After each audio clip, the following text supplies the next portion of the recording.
A profité d'une rencontre sur les entreprises minières pour répondre à ceux qui dénoncent la gestion des hydrocarbures au Sénégal, notamment le leader du parti Pastef Ousmane Sonko et l'ancien ministre de l'énergie Thierno Alassane Sall. Selon Macky Sall, le débat sur le pétrole et le gaz doit être sérieux, objectif et outillé. Il déclare dans le journal qu'on se permet dans un pays aussi démocratique que le Sénégal, où l'expression est libre d'écrire un livre ou publier dans les réseaux sociaux, que le gouvernement a fait perdre à son pays plus de 55 000 milliards de dollars dans une opération. Nous sommes en phase d'exploitation. Dans le quotidien Les Échos, Macky Sall déclare, je cite, c'est trop sérieux le pétrole et le gaz, les mines de grâce. Ceux qui ne savent pas aillent d'abord s'informer. Vox Populi titre, agacé, Macky Sall se défoule sur ses détracteurs. Selon lui, il faut un débat où les gens qui parlent savent de quoi ils parlent. Nos confrères du quotidien national Le Soleil renchérissent. Macky Sall invite à un débat très sérieux, objectif. L'enquête écrit, pétrole et gaz à l'épreuve de la transparence. Nos confrères de l'Observateur relaient, Macky Sall recadre ses opposants qui alimentent un débat fallacieux sur le pétrole.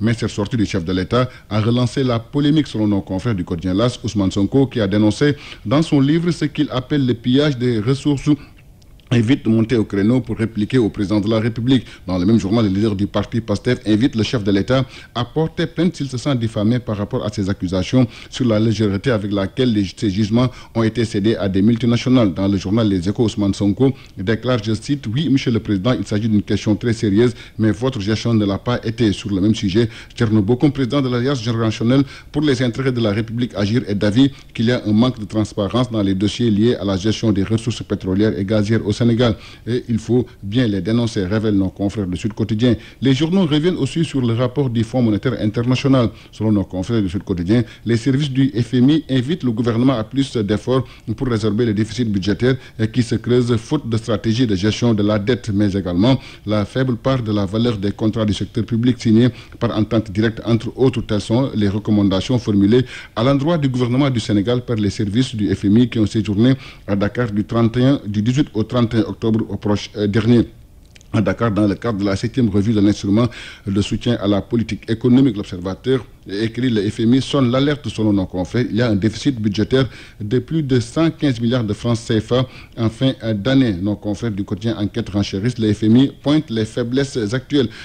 Selon le Témoin quotidien qui titre, le FMI s'inquiète de la tension de trésorerie après avoir affiché son satisfecit par rapport aux performances du Sénégal. Sur le même sujet, nos confrères du quotidien La Tribune écrivent, le FMI sonne l'alerte. Dakar Times s'intéresse à la gestion de l'eau au Sénégal. Selon nos confrères, sans aucune surprise, la commission des marchés du ministère de l'Hydraulique a confirmé sa première décision qui attribue la concession de la gestion de l'eau à Suez. Les recours déposés par l'ASDE et Veolia ont été rejetés. Le ministre Mansour Faye décide donc de confirmer le choix de sa commission dirigée par son DAGE. L'ASDE a décidé de saisir l'autorité de régulation des marchés publics.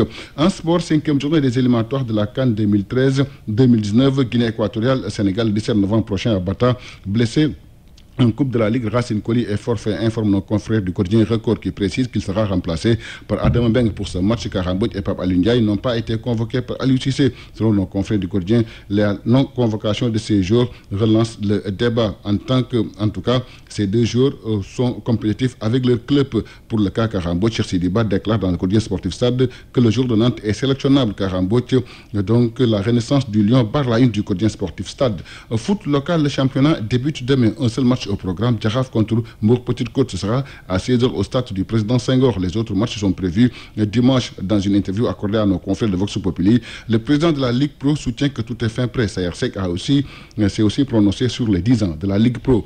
Merci, c'était tout. À vos journaux et bonne lecture à tous.